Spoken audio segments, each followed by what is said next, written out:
ప్రముఖ యూట్యూబర్ ప్రణీత్ హనుమంతు అలాగే అతని టీం చేసినటువంటి వికృత చేష్టలు రెండు తెలుగు రాష్ట్రాల్లో సంచలనంగా మారాయి. తండ్రి కూతుళ్ళ బంధం మీద అత్యంత అమానుషంగా, అత్యంత క్రూరంగా వారు అసభ్యకరమైనటువంటి పదజాలంతో కొన్ని కమెంట్లు చేసినటువంటి వీడియో ఇప్పుడు సోషల్ మీడియా మాధ్యమాల్లో చక్కర్లు కొడుతున్నటువంటి నేపథ్యంలో తెలుగు ప్రముఖ హీరోలు అతని టీంని ఖండిస్తూ ఇప్పుడు కొన్ని వీడియోలు చేస్తూ ఉన్నారు. సాయి ధరమ్ తేజ్ పిల్లల తల్లిదండ్రులను ఉద్దేశించి ఆయన ఒక విజ్ఞప్తి చేశారు. పిల్లల తల్లిదండ్రులు పిల్లలకు సంబంధించినటువంటి వీడియోలు ఏవైతే ఉంటాయో అవి సోషల్ మీడియాలో అప్లోడ్ చేసేటప్పుడు ఆచితూచి వ్యవహరించండి. ఇప్పుడు సోషల్ మీడియా చాలా క్రూరంగా, కర్కశంగా, ప్రమాదకరంగా మారింది. కాబట్టి మీరు మీ పిల్లలకు సంబంధించినటువంటి వీడియోలు అప్లోడ్ చేసేటప్పుడు ఆచితూచి వ్యవహరించండి అంటూనే వీరి మీద కఠిన చర్యలు తీసుకోవాలి అంటూ రెండు తెలుగు రాష్ట్రాల ముఖ్యమంత్రులకు సాయి ధరమ్ తేజ్ విజ్ఞప్తి చేసినటువంటి నేపథ్యంలో తెలంగాణ ప్రభుత్వం, తెలంగాణ రాష్ట్ర ముఖ్యమంత్రి రేవంత్ రెడ్డి గారు ఈ ప్రణీత్ హనుమంతు టీం మీద కేసు నమోదు చేసి వారి మీద చర్యలు తీసుకునేందుకు సిద్ధమైనటువంటి నేపథ్యంలో అసలు వీరి మీద ఏ చర్యలు తీసుకోవాలి, ఎటువంటి చర్యలు తీసుకుంటే ఇటువంటి ఘటనలు పునరావృతం కాకుండా ఉంటాయి అనే దాని మీద మనం విశ్లేషణ చేసుకునేటువంటి ప్రయత్నం చేద్దాం. ప్రస్తుతం మనతో పాటు ఉన్నారు ప్రముఖ సామాజికవేత్త, ప్రముఖ రాజకీయ విశ్లేషకులు, ప్రముఖ లైఫ్ కోచ్, అలాగే ఫ్యామిలీ కన్సల్టెంట్ ప్రియా చౌదరి గారు మనతో ఉన్నారు. మేడంతో మాట్లాడదాం. ప్రియా చౌదరి గారు నమస్తే అండి. నమస్తే మేడం, ప్రణీత్ హనుమంతు అలాగే అతని టీం చేసినటువంటి ఈ వికృత చేష్టలు ఏవైతే ఉన్నాయో రెండు తెలుగు రాష్ట్రాల్లో అవి సంచలనంగా మారాయి. తండ్రి కూతుళ్ళ బంధం గురించి వాళ్ళు అసహ్యంగా, అసలు హేయబద్ధంగా వాళ్ళు ఒక వీడియో చేయడం, ఆ వీడియో ఇప్పుడు సోషల్ మీడియా వేదికగా అది సర్క్యులేట్ అవ్వడం, ఇప్పుడు ఎంతోమంది వారి మీద చర్యలు తీసుకోవాలని ముందుకు రావడం ఇలా చూస్తూ ఉన్నాం. అటువంటి వారి మీద ఎటువంటి చర్యలు తీసుకోవాలి, ఎటువంటి చర్యలు తీసుకుంటే అటువంటి ఘటనలు పునరావృతం కాకుండా ఉంటాయి అంటే ఏం చెప్తారు? తెగించిన వాడికి తెడ్డే దండం అని, ఇలాంటి వాళ్ళని చట్టం ఏదో చెయ్యాలి, చట్టంలో శిక్ష పడాలి అని బలంగా మనం ఎన్నోసార్లు కోరుకుంటూనే ఉంటాం. కానీ మీరు ఒక మాట అన్నారు, పునరావృతం కాకూడదు అంటే బాధ్యత ఎవరు తీసుకోవాలి అని అంటే ఆయన సినిమా యాక్టర్ ఎవరు ఉన్నారు, సాయి ధరమ్ తేజ్ ఫస్ట్ సామాజిక బాధ్యత అదే అంటున్నా. అతనికి ఫస్ట్ సాయి ధరమ్ తేజ్ ఏజ్లో చిన్నవాడైనా కానీ ఎంత సామాజిక బాధ్యతతోటి దాన్ని ముఖ్యమంత్రులకి వీళ్ళకి ట్యాగ్ చేశాడు అంటే ఈ విషయం ఒక ప్రముఖమైనటువంటి వ్యక్తి నుంచి వచ్చేసరికి ఇంత వైరల్ అయింది, లేకపోతే ఎవడు పట్టించుకునేవాడు కాదు. అవునా? ఏదైనా సంచలనం వచ్చింది అని అంటే ప్రియా చౌదరి మాట్లాడితేనే దాంట్లో ఏదన్నా ఉంటుంది అనడానికి కారణం ఏంటి అని అంటే ప్రియా చౌదరిని ప్రతి ఒక్కళ్ళు గుర్తుపడతారు కాబట్టి, ఫెమిలియర్ పర్సన్ కాబట్టి. అంటే మనకి ఎంత సామాజిక బాధ్యత ఉన్నది. ఏదైనా ఒక టాపిక్ నేను మాట్లాడాల్సి వచ్చినప్పుడు దాని మీద అవగాహన ఉంటే మాట్లాడతా, లేకపోతే మాట్లాడను. ఇంకొకటి, అది సమాజానికి నేను మాట్లాడేటటువంటి మాటలు సమాజానికి ఎంతవరకు ఉపయోగపడుతున్నాయి, నేను ఎంతవరకు మాట్లాడాలి, ఈ బేరీజు వేసుకున్న తర్వాతనే నేను గొంతు విప్పటం అనేది జరుగుతుంది. ఎందుకనంటావేమో, సామాజిక బాధ్యత నా మీద చాలా ఉంది. నేను ఏది చెబితే అది ఫాలో అవుతారు, నేను ఏది చెబితే అది వింటారు, నేను చెప్పిన దాని గురించి ఆలోచించేటటువంటి సంఖ్య లక్షల్లో ఉంది. కాబట్టి నేను ఒళ్ళు దగ్గర పెట్టుకొని ఈ పని చేస్తున్నాను, కాబట్టి ఈ విశ్లేషణ అనేది చేస్తున్నాను. కాబట్టి ఇన్ని సంవత్సరాలైనా జనము నన్ను ఆదరించడానికి కారణము, ఫాలో అవడానికి కూడా కారణం. సాయి ధర్మ తేజ్ కూడా ఇవాళ చేసింది అదే. నేను కొన్ని నంబర్ ఆఫ్ ఎపిసోడ్స్లో నేను మాట్లాడుతూ ఉంటాను, గొంతు విప్పండి, నోరు విప్పండి, నోళ్ళు పడిపోయినాయా, ఎందుకు మాట్లాడరు, ఎందుకు చెయ్యరు, నా ఇంట్లో ఏసీ ఉంది కదా, నాకు కార్లు ఉన్నాయి కదా, నాకు డబ్బు ఉంది కదా, నాకెవడెట్లా పోతే నాకేంటి, ఎవడేమైతే నాకేంటి అంటే ఎన్నో చర్యలు మన దగ్గరకు వచ్చినప్పుడు మన గొంతుకలను కూడా, ప్రముఖుల గొంతుకలను కూడా మనం చూసాం. ప్రముఖులు చేయవలసినటువంటి పని ఏంటి అనంటే సామాజిక బాధ్యతని వాళ్ళ భుజాల మీద వేసుకోవాల్సినటువంటి అవసరము ఎంతైనా ఇవాళ ఉంది. ఒకటి ఇందాక ఇక ఈ దరిద్రాల గురించి మాట్లాడవలసి వస్తే, ఈ గ్రూప్ దరిద్రులందరినీ గురించి మాట్లాడాల్సి వస్తే, నాకు నిన్న ఎవరో పెట్టారు, నిన్నటి వరకు నాకు తెలియదమ్మా, ఎందుకంటే నేను నా బిజీలో నేనున్నాను, నేను తక్కువ నేను యూట్యూబ్ చూడడం అనేది కూడా చాలా తక్కువ చూస్తాను. నేను మీ దృష్టికి తీసుకొద్దాం అనుకున్నా మేడం 2 days. ఎవరో నాకు పెట్టారు, మేడం అసలు దీని మీద మీరు అసలు ఇంతవరకు ఎందుకు స్పందించలేదు అని అంటే, జస్ట్ అప్పుడు నేను చూశాను, నేను ఏంటిది అసలు ఈ టాపిక్ ఏంటి అని చెప్పేసి అన్న తర్వాత అప్పుడు నేను చూడడం జరిగింది. చూసిన తర్వాత నిజంగా జుగుప్సాకరమైనటువంటి అంశాలు దాంట్లో ఉన్నాయి. ఇంకొకటి ఏంటి, అసలు వీళ్ళెవరు అనేది నేను అప్పుడు చూశానమ్మా. ఎందుకంటే నేను నా దగ్గర కొంత సమాచారం లేకుండా నేను వచ్చి మాట్లాడడం అనేది నేను ఏ రోజు నేను చేయను. చూస్తే నిజంగా ఒక్కొక్క వెధవని చెప్తున్నాను కదా, రోడ్డు మీద నిలబెట్టి గుడ్డలోడ తీసుకొట్టాలి ఆడైనా మగైనా. ఎందుకు ఈ మాట మాట్లాడుతున్నానంటే, నిజంగా మాట్లాడుతుంటే నా కోపంతో రోమాలు నిక్కబొడుచుకుంటున్నాయి. ఆడపిల్లలు వ్లాగ్స్ చేసేటటువంటి ఆడపిల్లల్ని కూడా వీళ్ళు వాళ్ళ భాషని, వాళ్ళ డ్రెస్ని, వాళ్ళ యాటిట్యూడ్ని విపరీతమైనటువంటి దరిద్రమైనటువంటి బూతులతోటి కామెంట్స్ చేస్తూ, మీమ్స్ చేస్తూ, విమర్శిస్తూ, మళ్ళీ దాంట్లో కూడా నోటికి నేను చాలా కంట్రోల్లో పెట్టుకుంటున్నాను. ఆడ పిల్లలు కూర్చొని కూడా వీటితోటి చిట్ చాట్ చేసి ఆ విమర్శల్ని ఎంకరేజ్ చేసినటువంటి ఎపిసోడ్స్ కూడా నేను చూడడం జరిగింది. నిజంగా చెప్తున్నాను, కోపం వచ్చింది నాకు. సిగ్గు బుద్ధి జ్ఞానం లేదా? తిని కూర్చొని బలిసి కూర్చుంటున్నారా కొంపల్లో? మీ అమ్మా బాబులు సంపాదించింది తిని కూర్చొని బలిసినంత మీ దగ్గర ఉంటే మీరు బలవండి, వెయిట్ రిడక్షన్కి క్లాసులకు పోండి, లేకపోతే అక్కడ కరిగించుకోండి.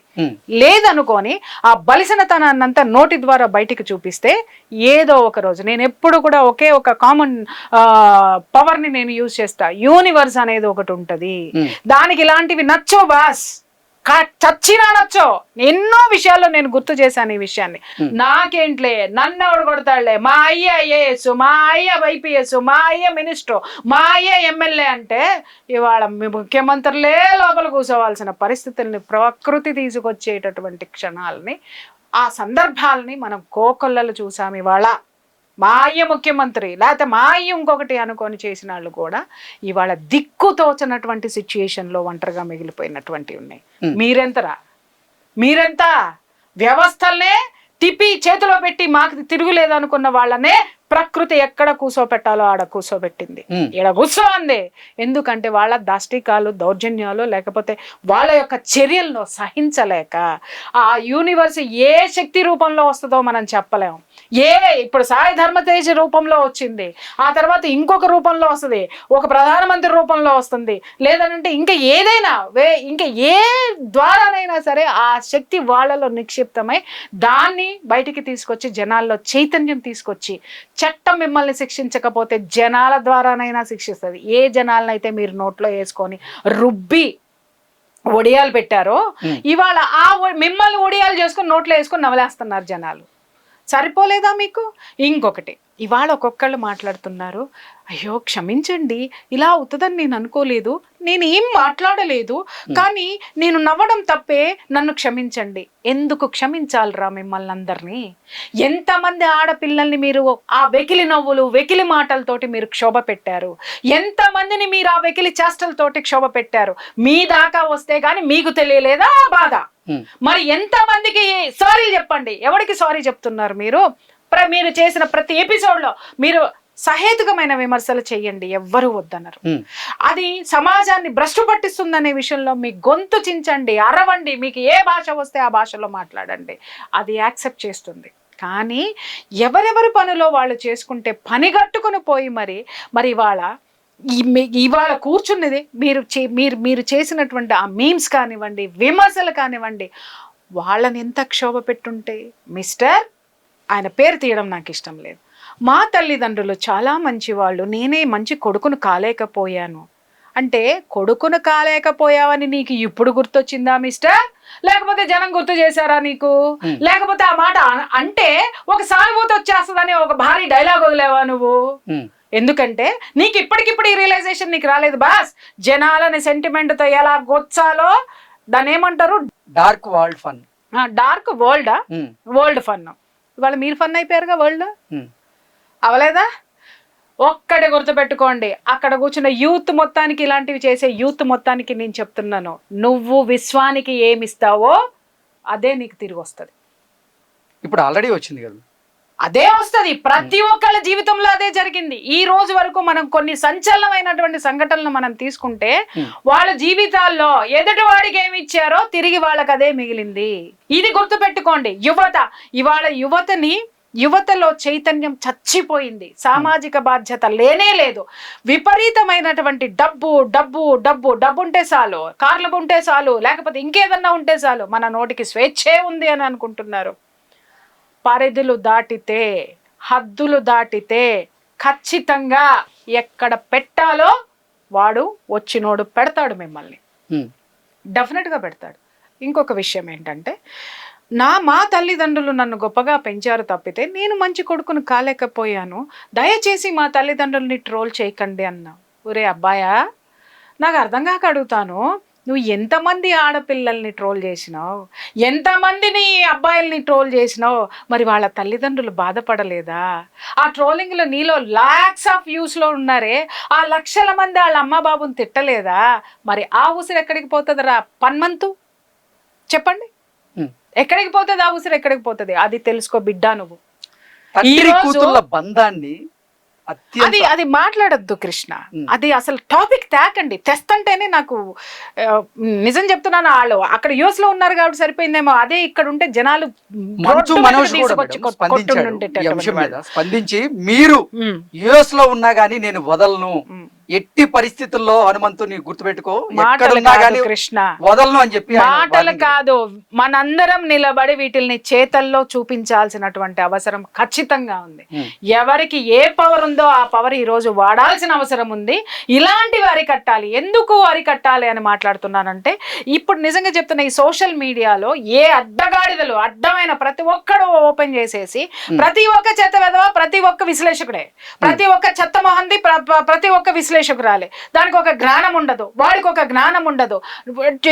ఏంటి, ఫోన్ ఉంది కదా, యూట్యూబ్ లో పెట్టుకునేటటువంటి దారి ఉంది కదా, పైసా ఖర్చు లేదు కదా అని చెప్పేసి అని ప్రతి ఒక్కడు అపరమేధావుల కింద, దాని ఏమంటారు, స్వయంకృత మేధావుల కింద సెల్ఫ్ డిక్లరేషన్ మేధావుల కింద డిక్లేర్ చేసేసుకొని ఎవడిష్టం వచ్చినట్టు వాడు నోళ్లు పారేసుకుంటున్నారు. ఇంకొక విషయం కూడా నేను చెప్తున్నాను, ఇక్కడ దీనికి గైడ్ లైన్స్ లేవు సోషల్ మీడియాకి. ఖచ్చితంగా మనం పోరాడాల్సింది, డెఫినెట్ గా నువ్వైనా నేనైనా తెలిసి తెలియక చాలా తప్పులు చేస్తూ ఉండొచ్చు. ఈ గైడ్ లైన్స్ అనేది మాత్రం చాలా అవసరము. ఈ ప్రముఖులందరికీ కూడా చెప్తున్నాను, ఈ రోజు నేను కూడా రిక్వెస్ట్ చేస్తున్నాను గవర్నమెంట్ కి, దయచేసి సోషల్ మీడియాకి గైడ్ లైన్స్ తీసుకురండి. ఏం పెట్టాలి, ఏ వీడియోస్ పెట్టాలి, ఏ వీడియోస్ పెట్టకూడదు, ఏ భాష మాట్లాడాలి, ఏ పదాలు వాడాలి, ఏ పదాలు వాడితే మీకు కట్ పడుతుంది, ఏ పదాలు వాడితే మీరు లోపల కూర్చుంటారు, ఏ పదాలు వాడితే నేరాలు ఉన్నాయి, వీటి మీద అవగాహన తీసుకురావాల్సిన అవసరం ఉంది. మనం డిమాండ్ చేయాల్సింది ఏంటి అనంటే, ఖచ్చితంగా సోషల్ మీడియాకి గైడ్ లైన్స్ తీసుకురావాలి. అలాగే ఎలక్ట్రానిక్ మీడియాస్ కూడా గైడ్ లైన్స్ లేవు, చాలా తక్కువ ఉన్నాయి, నామినల్ గా ఉన్నాయి.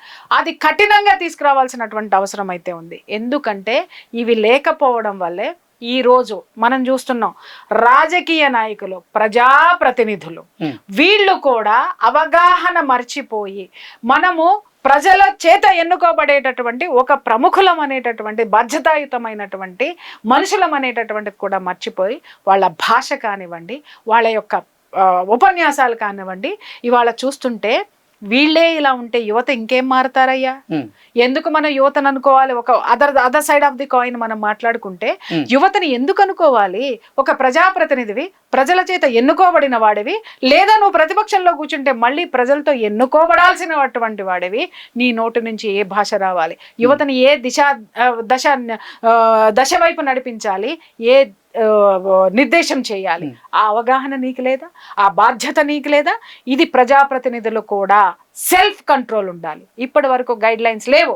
కనీసం అట్లీస్ట్ మేధావులు అనుకునే వాళ్ళమో, నాలాంటి వాళ్ళమో, ఇంకొకళ్ళమో, అందరమో కూడా సెల్ఫ్ కంట్రోల్, అలాగే సెల్ఫ్ దాన్ని ఏమంటారు, బాధ్యత అనేది మాత్రం ఖచ్చితంగా తీసుకోవాల్సినటువంటి అవసరం ఉంది.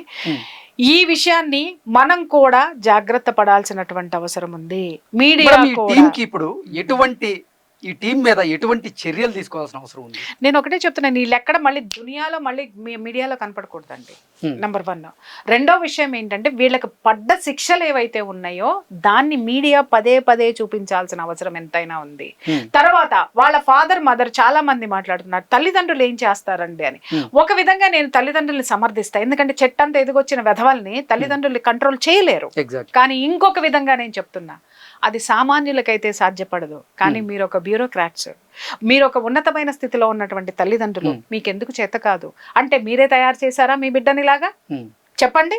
ఈ రోజు ఎంతమంది ఆడపిల్లల్ని మీ బిడ్డ అసహ్యకరమైనటువంటి పదజాలాలతో మాట్లాడాడు, ఎంత అసహ్యకరమైనటువంటి వీడియోలు చేశారు, ఎంత అసహ్యకరమైనటువంటి మీమ్స్ చేశారు. మిస్టర్ అండ్ మిసెస్ వాళ్ళ తల్లిదండ్రులకే నేను రిక్వెస్ట్ చేస్తున్నాను. This is my humble request. దయచేసి మన దృష్టికి రానంత వరకు, మనం పట్టించుకోనంత వరకు మన తప్పులేదు. ఇప్పుడైనా ఆ వీడియోస్ని డిలీట్ చేయండి, ఇప్పుడైనా వాళ్ళు మీడియాలో లేకుండా చేయండి. దయచేసి వాళ్ళను మూసుకొని ఇంట్లో కూర్చోపెట్టండి.